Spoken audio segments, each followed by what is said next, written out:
Hi guys, this is Sumit and you are watching knowledge modulation. दोस्तों, आप अगर networking में करियर बनाना चाहते हो तो नेटवर्किंग जो है उसका जो बेस हम लोग बोलते हैं तो वो बेस है ओएसआई मॉडल। जिसके चलते जो इंटरनेट पे जो भी कुछ काम होता है, जहाँ पे पैकेट ट्रांसफर होते हैं, जो कुछ भी अपना डेटा ट्रांसफर या फिर जो कम्युनिकेशन आप इंटरनेट पे करते हो, वो सब जो कम्युनिकेशन है उसके लिए एक प्रोटोकॉल से एक रूल्स बना के रखे हैं। तो ये ओएसआई मॉडल क्या है, यही सब बातें आज हम इस वीडियो में देखेंगे। तो दोस्तों, सबसे पहले हम लोग जानेंगे ओएसआई के बारे में। Open standards interconnection was created by international organisation for standardisation. ये आईएसओ ने ओएसआई का जो है वो इन्वेंट किया है। ओएसआई का जितना भी मॉडल है, जो कुछ भी रूल्स है, वो आईएसओ ने इन्वेंट किया है। With the technology boom come in rise of several giants in the field of networking devices and software, including Cisco, Microsoft, Novell, IBM, HP, Apple, and others. Each vendor had their own cable types and ports and ran their own communication protocols. This causes major problems if you want to buy router from one company, switches from another, and servers from yet another. सबसे पहले होता क्या था, जब भी internet चालू हो गया तो हर एक कंपनी जो है, सिस्को, माइक्रोसॉफ्ट, नोवेल, आईबीएम जैसे बहुत सारी कंपनीज थे, इन्होंने अपना खुद का जो है ये केबल टाइप तैयार किया। उसके बाद पोर्ट्स जो है, इन्होंने खुद के हर एक कंपनी ने अपने अपने हिसाब से अलग अलग पोर्ट्स नंबर तैयार किए, केबल तैयार किया। इसके बाद जो राउटर्स, स्विचेस रहेंगे, सर्वर्स रहेंगे, ये अपने अपने कंपनी के हिसाब से तैयार किए। इसके बाद अगर आप लोग जाके कोई एक इंफ्रास्ट्रक्चर सेटअप करना चाहते हो तो आपने अगर सर्वर जो है वो माइक्रोसॉफ्ट से लिया है, आपने नेटवर्क के लिए राउटर जो है वो आईबीएम की तरफ से लिया है, और स्विचेस जो है वो सिस्को की तरफ से लिया है, तो इसके जो पोर्ट्स रहेंगे, वो केबल टाइप्स रहेंगे, वो हर एक का अलग अलग होता था। सो ये सब डिफाइन करने के लिए बहुत ही प्रॉब्लम्स क्रिएट करने पड़ते थे। अभी ये प्रॉब्लम्स ओवरकम करने के लिए ये सभी वेंडर्स एक साथ आ गए और इन्होंने इंटरनेट प्रोटोकॉल या ट्रांसमिशन कंट्रोल प्रोटोकॉल, जिसको हम टीसीपी आईपी बोलते हैं, ये इन्वेंट कर लिया। और इसके चलते इनका जो कम्युनिकेशन हो रहा है इंटरनेट पे, वो बहुत ही इजी हो गया।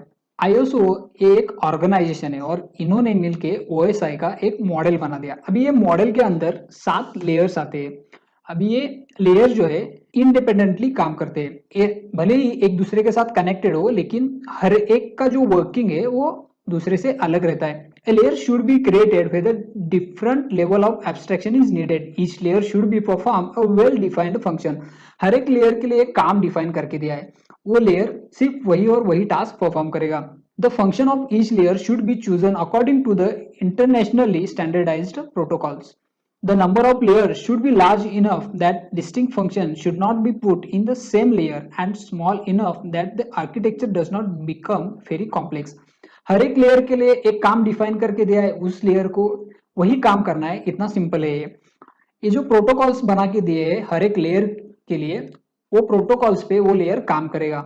सपोज आपको पता है कि स्विच जो है वो लेयर 2 पे काम करता है, सो स्विच का जितना भी काम है, जितने भी प्रोटोकॉल्स जो है स्विच पे काम करते हैं, वो सब लेयर 2 पे ही काम करेंगे। लेयर 3 नेटवर्किंग का काम है, तो नेटवर्क के जितने भी सारे प्रोटोकॉल्स है वो नेटवर्क लेयर पे ही काम करेंगे, वो थर्ड लेयर पे ही काम करेंगे। सो ये डिफाइन किया गया है। इसके बाद इसके जो 7 लेयर्स है वो हम लोग देखते हैं। इसमें सबसे पहले जो आता है वो है application layer. The next one is presentation layer. Next is session layer. Another one is transport layer. Fifth one is network layer. Six one is data link layer. और seventh one is physical layer. आप इसको नीचे से भी count कर सकते हो, जैसे कि पहला जो लेयर है वो फिजिकल लेयर है, दूसरा डेटा लिंक लेयर है, तीसरा नेटवर्क लेयर है, चौथा जो है ट्रांसपोर्ट लेयर है, पांचवा सेशन लेयर है, छठ 6 नंबर वाला प्रेजेंटेशन, और सेवेंथ वाला एप्लीकेशन लेयर। जैसे आपका सेंडर और रिसीवर रहेगा उसके हिसाब से आप इसको नंबराइज कर सकते हो। तो ट्रेडिशनली ये कम्युनिकेशन कैसे होता है, आपका डिवाइस ए और डिवाइस बी, सपोज डिवाइस ए आपका सर्वर साइड पे है और डिवाइस बी आपका क्लाइंट है। तो इसमें पहले 3 लेयर जो रहते हैं, physical layer, data link layer और नेटवर्क लेयर, ये 3 लेवल जो है वो आपके नोड टू नोड काम करते हैं, मतलब इंटरमीडिएट नोड रहेगा। आप घर पे बैठे हो और सर्वर आपका दूसरे कंट्री में है, तो इसके बीच में कम्युनिकेशन के लिए राउटर्स बने रहते हैं। तो नेटवर्क 3 के लिए जो जो ट्रैफिक मूव करने का काम रहेगा, ये लेयर 3 तक होता है। यहाँ पे नेटवर्क लेयर आपका हर एक राउटर पे जाके ट्रैफिक लिंक क्रिएट करेगा, राउट क्रिएट करेगा आपका, और उसके बाद जो है आपका एक्चुअल डेटा ट्रांसमिशन जो है वो एंड तक हो जाएगा। तो यही इसका एक वे है काम करने का, ये हम लोग अभी बाद में डिटेल में देखेंगे। और एक ये इमेज है, यहाँ पे आप देख सकते हो कि एक तरफ क्लाइंट है, क्लाइंट भी है, मतलब यहाँ पे एक सेंडर और रिसीवर है, और यहाँ पे जो है फिजिकल लेयर से डेटा ट्रांसमिट होके हर एक लेयर से होते होते होते हुए प्रेजेंटेशन लेयर तक या फिर एप्लीकेशन लेयर तक कैसे जाता है, ये डिफाइन किया है। इसको मैं आपको एंड में समझाऊंगा, क्योंकि एक बार आप सभी लेयर्स के बारे में जान लोगे तो उसके बाद जो है वो ये इमेज आपको समझ आएगा। सबसे पहले आता है physical layer. It is the bottom layer of OSI model. It is responsible for actual physical connection between the devices, such as physical connection may be made by using twisted pair cable. It is concerned with transmitting bits over a communication channel. Physical layer जो है आपका simply in simple words जो आप cabling करते हो, ये cabling ही आपका physical layer है, क्योंकि जो डेटा ट्रांसमिट हो रहा है सबसे बॉटम लेयर पे ये जो है बिट्स में ट्रांसफर हो रहा है, और ये ट्रांसफर करने का काम जो कौन है कर रहा है, वो है आपका physical layer. At this layer, frames are converted into bits for placing on a wire. This bit consists of electrical pulses. अगर आप रिसीवर की एंड से हो तो जो डेटा लिंक लेयर से आपको डेटा आएगा वो फ्रेम्स में आएगा, तो उसको बिट्स में कन्वर्ट करने का काम जो है वो फिजिकल लेयर करेगा, और वो फिजिकल लेयर से होके आपके पीसी तक आएगा। अभी हम लोग फंक्शंस ऑफ फिजिकल लेयर्स देखेंगे। Transferring bits into signals, providing synchronization of bits by clock. Physical layer manages the way the device connects to network media. It defines the transmission rate. It defines the way in which devices are connected to medium. It provides physical topologies. It can use different techniques of multiplexing. यहाँ पे आप देखोगे तो इसका main जो functions आता है वो एक है bit synchronisation. The physical layer provides the synchronisation of bits by providing clocks. ये जैसे ही एक एक फ्रेम्स में कन्वर्ट किया हुआ डेटा बिट्स में ट्रांसफर करता है, तो एक सिंक्रोनाइजेशन बिट ट्रांसमिट करता है कि मुझे प्रॉपरली डेटा मिल गया है। तो ये सिंक्रोनाइजेशन का काम जो है वो फिजिकल लेयर पे होता है। उसके बाद बिट रेट कंट्रोल करने का, मतलब अगर आप कोई रिसीवर सेंडर जो है वो बहुत ही फास्ट डेटा ट्रांसमिट कर रहा है, तो वो डेटा जो है कंट्रोल करने का काम जो है वो फिजिकल लेयर करेगा। इसके बाद जो है वो है फिजिकल मीडियम। मतलब आपने देखा ही रहेगा कि there are various types of topologies, mesh topology, ring topology, star topology, hybrid topology. So ये टोपोलॉजीज के जरिए जो कनेक्शन बनता है, ये टोपोलॉजी जो बनती है वो फिजिकल लेयर पे ही बनती है, क्योंकि each PC is connected by the Ethernet cable. So एक टोपोलॉजी है और यहाँ पे काम जो है वो फिजिकल लेयर पे होता है। इसके बाद आता है डेटा लिंक लेयर, ये सेकंड लेयर है। अभी डेटा लिंक लेयर क्या है? It is responsible for node to node delivery of data. It receives the data from network layer and creates frames, add physical layer address to these frames and pass them to physical layer. It consists of two layers, logical link layer and medium access control. सबसे पहले हम लोग ने देखा कि it is responsible for node to node delivery. मतलब क्या है? ये सेकंड लेयर पे काम करता है। Obviously switches are working on second layer. So switches के पास हर एक का मैक एड्रेस रहता है। सो डेटा लिंक लेयर पे जितने भी कुछ आपने डेटा सेंड किया और आप एक प्रीमाइसेस में काम कर रहे हो, तो आपको नेटवर्क तक जाने की जरूरत नहीं पड़ती, राउटर तक जाने की जरूरत नहीं पड़ती। आपका जो डेटा राउट करने का एंड टू एंड डिलीवरी का जो काम है वो सेकंड लेयर पे हो जाएगा। आपका स्विच जो है वो ये काम कर देगा। उसके बाद जो है डेटा लिंक लेयर है, ये फिजिकल लेयर और नेटवर्क लेयर के बीच में आता है। सो फिजिकल लेयर से जो बिट्स जाएंगे उसको ये फ्रेम्स में कन्वर्ट करके नेटवर्क लेयर पे सेंड कर देगा, और नेटवर्क लेयर से जो कुछ इसके पास डेटा आता है वो पैकेट्स में आता है, इसको फ्रेम्स में कन्वर्ट करके अपने पास रख के फिजिकल लेयर पे दे देगा। इसके बाद logic link layer defines the methods and provides addressing information for communication between network devices. Medium access control establishes and maintains link between communicating devices. अगर दो स्विचेस एक दूसरे के साथ काम कर रहे हैं, कनेक्टेड है, दूसरे के साथ कम्युनिकेशन कर रहे हैं, तो इसका जो कम्युनिकेशन है वो ये डेटा लिंक लेयर मेंटेन करेगा। इसके बाद functions of data link layer. Framing first function, मैंने आपको अभी बताया कि जितना भी डेटा इसके पास आता है इसको ये फ्रेम्स में कन्वर्ट कर देता है। चाहे वो पैकेट से आ जाए तो भी फ्रेम्स में कन्वर्ट करता है, या फिर फिजिकल लेयर से बिट्स आ जाए तो इसको भी ये फ्रेम्स में कन्वर्ट करता है। साथ ही इसके पास जो है सेंडर्स और रिसीवर का मैक एड्रेस जो है वो इसके पास सेव रहता है, जो कि आप स्विच है जो है सेकंड लेयर पे काम करता है। सो ये in premises in your LAN network जो कुछ डेटा राउट करने का काम है, डेटा ट्रांसफर करने का काम, सो ये कर देगा। इसका एक एग्जांपल भी है यहाँ पे आप देख सकते हो कि बहुत सारे पीसीज एक दूसरे के साथ कनेक्टेड है। Number 10 PC wants to send data to number 87 PC. So ये क्या करेगा, अपना एक ट्रेलर और हेडर ऐड करेगा कि इसको जाना कहाँ पे है, इसके साथ डेटा जो है वो बाइंड हो जाएगा, और एंड में इसका सोर्स एड्रेस और डेस्टिनेशन एड्रेस, मतलब जिसका मैक एड्रेस रहेगा वो इंक्लूड कर देगा। सो रिसीवर को पता रहेगा कि डेटा कहाँ से आया है, और सेंडर को ये बताना जरूरी है कि डेटा कहाँ पे ट्रांसमिट करना है। सो ये इसका फॉर्मेटिंग है। इसके साथ जो है इसका फंक्शन जो है डेटा लिंक लेयर का, एरर कंट्रोल और एक्सेस कंट्रोल भी है। अगर कोई बिट्स जो है, कोई फ्रेम्स है, अगर वो फेल हो जाती है तो इसको एरर कंट्रोल करने के लिए जो है वो सिंक्रोनाइजेशन बिट भी डेटा लिंक लेयर पे अवेलेबल रहता है। साथ ही एक्सेस कंट्रोल मतलब कोई डिवाइसेस जो है multiple devices using the same communication channel, so उस टाइम पे जो एक्सेस है वो कोई एक पर्टिकुलर यूजर को रखने का काम जो है वो डेटा लिंक लेयर करता है। इसके बाद थर्ड लेयर आएगा वो है नेटवर्क लेयर। अभी नेटवर्क लेयर जो है वो सबसे इंपॉर्टेंट लेयर है क्योंकि it is responsible for the source to destination delivery of packets across multiple networks. आप घर पे बैठे हो, आपका सर्वर कुछ बहुत दूर है, तो फिर बीच में जो नेटवर्किंग के लिए राउटर्स लगे हुए हैं, तो राउटर टू राउटर जो कम्युनिकेशन जो गेटवे के साथ होता है, और राउटर में जो गेटवे रहता है वो एक दूसरे के साथ कम्युनिकेट करता है। So it is responsible for source to destination delivery of packets. Thus DLL oversees the delivery of packets between two systems on same network, and the network layer ensures that the packet gets its point of origin to its final destination. Data link layer जो है वो on premises, आप अगर आपका छोटा लैन है तो वहां पे काम करेगा डेटा ट्रांसफर करने का, और आपका जो नेटवर्क लेयर का जो काम है वो अगर आप डिफरेंट लोकेशन पे हो तो राउटर के थ्रू डेटा जो ट्रांसमिट करने का काम जो है वो नेटवर्क लेयर करेगा। Now we will discuss functions of network layer. Internetworking, it provides internetworking. Logical addressing, when packets is sent outside the network, network layer adds logical address of the sender and receiver to each packet. मैं आपको last में एक diagram दिखाऊंगा, एक image दिखाऊंगा जहां पे आप डिफाइन कर सकते हो कि हर एक जो लेयर है वो अपना हेडर और टेलर है वो अटैच करके जो डेटा है वो डेटा सेंड कर देगा नेक्स्ट लेयर पे। Network addresses are assigned to local devices by network administrator and assigned dynamically by special servers called DHCP। अगर आप लोकल नेटवर्क पे काम कर रहे हो तो नेटवर्क लेयर जो है आपका राउटर, हम लोग बोल सकते हैं उसको, राउटर क्या करेगा, आपको आईपी एड्रेस प्रोवाइड करेगा जो कि डायनामिक होस्ट कॉन्फ़िगरेशन प्रोटोकॉल के हिसाब से आपको DHCP आईपी असाइन हो जाएगा। इसके बाद आता है routing. When independent networks are connected to create internetwork, several routes are available to send the data from source to destination. These networks are interconnected by routers and gateways. The route the packets to final destination. एक destination से कोई different destination पे अगर कोई data transfer करना है तो routing protocol जो है वो यूज होता है, और राउटिंग प्रोटोकॉल जितने भी है वो सब नेटवर्क लेयर पे काम करते हैं। इसके बाद आता है transport layer.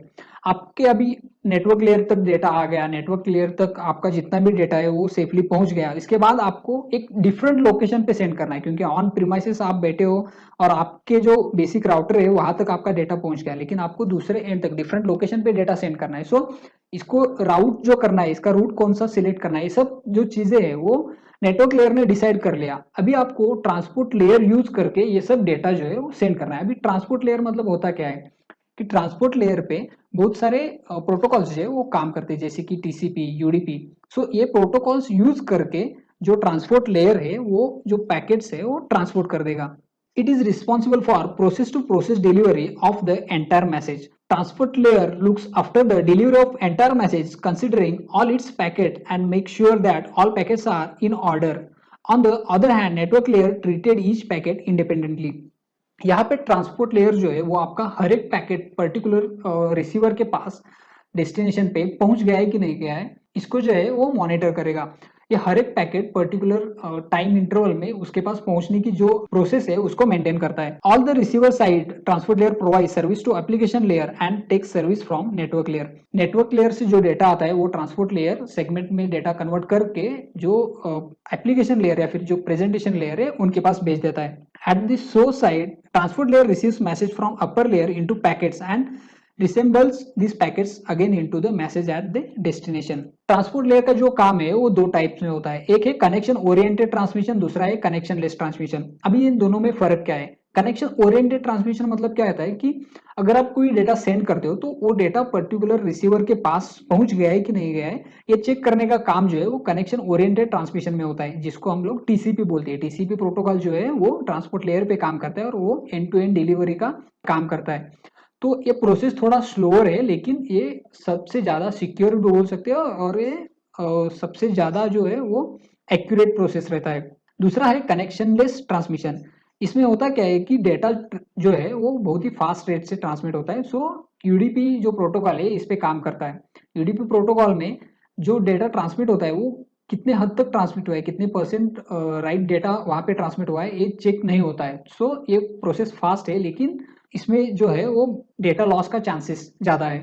After that, functions of transport layer, segmentation of message into packets and assembly of packets into messages. इसके पास जो पैकेट्स आते हैं इसको ये सेगमेंट में ट्रांसपोर्ट करके सेगमेंट्स में कन्वर्ट करके आगे पास कर देता है. उसके बाद port addressing, computers run several processes. Transport layer header includes a port address with each process. अगर आपने HTTP के लिए रिक्वेस्ट किया है तो ट्रांसपोर्ट लेयर उस पोर्ट में 80 इंक्लूड करेगा. सो ये जो डेटा है वो रिसीवर वाला पीसी समझ जाएगा कि ये HTTP का रिक्वेस्ट आया था और HTTP का पोर्ट 80 से जो ट्रैफिक आया वो HTTP के लिए आया है, मतलब ये कोई ब्राउजर की तरफ जाएगा.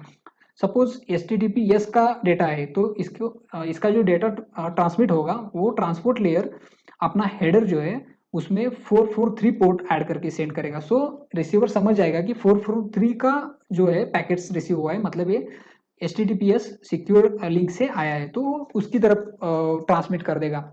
अगर कोई FTP है तो फिर पोर्ट नंबर 21 यूज करके आ जाएगा. तो एंड डिवाइस जो है वो कैसे समझेगा कि कौन से अमाउंट का डेटा, कौन से टाइप का डेटा आ रहा है. सो ट्रांसपोर्ट लेयर जो है वहां पे जो है वो पोर्ट एड्रेस मेंशन कर देता है कि 21st पोर्ट नंबर आ रहा है. सो आपका FTP आ रहा है, SSH आ रहा है, जो कुछ भी पोर्ट नंबर, जो कुछ भी टाइप का डेटा जा रहा है उसका पोर्ट नंबर ये असाइन कर देता है. उसके बाद फ्लो कंट्रोल और एरर कंट्रोल जो हमने डेटा लिंक में भी देखा वो सेम जो है वो यहाँ पे भी प्रोसेस हो जाता है. इसके बाद आता है session layer. Session layer is the fifth layer of OSI model. It has the responsibility of beginning, maintaining and ending the communication between two devices called sessions. It also provides for orderly communications between devices by regulating the flow of data.